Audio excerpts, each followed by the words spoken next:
Salam əziz izləyicilərimiz, hər birinizi xoş gördük. Bugün sizlərə refleksiv sualın əhəmiyyəti haqqında danışacağım. Niyə cari planda refleksiv sual çox vacibdir? Ona görə ki, refleksiv sual uşağın keçirdiyi hisslər, yaşadığı hadisə, davranış və düşüncələrini anlamağa dərk edir. Qısa bir formatda izahını deyəcəm. Refleksiv sual uşağa kim, nə, hara sualı yox, niyə, nə üçün, nə səbəbə kimi sualları verməklə aparılır. Məsələn, demirik ki, bu meyvənin rəngi nədir və yaxud 2-nin üstü üçgələndə neçədir və yaxud Azərbaycanın bayrağı nə rəngdədir? Belə suallar yox.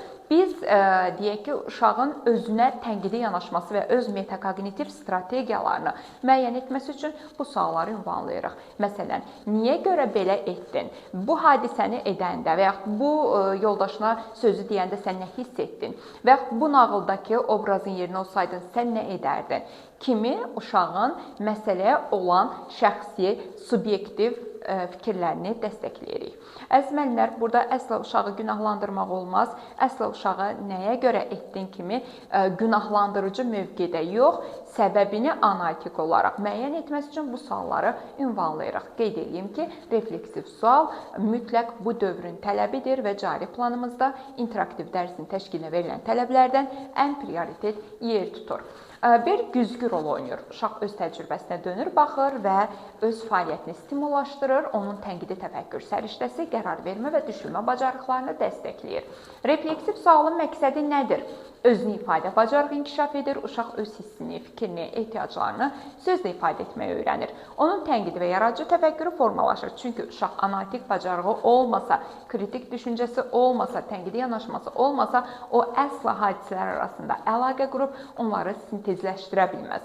Ona görə də uşağın qərar vermə və nəticə çıxarma bacarıqları onların tənqidi təfəkküründən səciyyələnir. Emosional zəkanın inkişafı nədir? Uşaq həm öz hisslərini, həm də başqalarının hisslərini anlamağı öyrənir və empatiya, sosial bacarıqlarının inkişafı ki, bu da qarşı tərəfə anlayış və dəstək göstərmə bacarıqlarını artırır.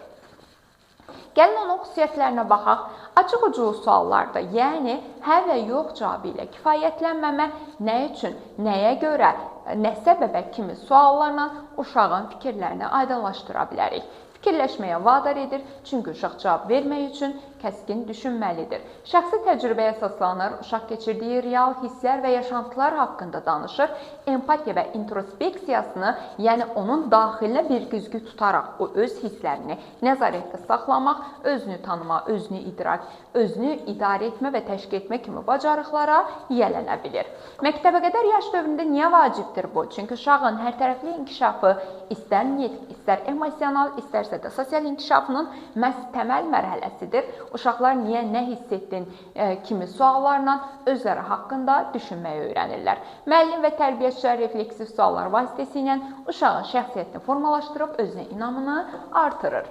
Refleksiv sualın tətbiq olunma sahəsi. Məsələn, hekayə dinləmə fəaliyyətindən sonra bu sualı ünvanlaya bilərsiniz. Əgər sən nağıldakı qəhrəman olsaydın, nə hiss edərdin və yaxud nə edərdin? Oyundan sonra bu oyunda nə xoşuna gəldi, nə çətin idi, nə maraqlı idi? Və yaxud rəsm fəaliyyəti zamanı bu şəkili çəkəndə nə düşünürdün, nə hiss edirdin?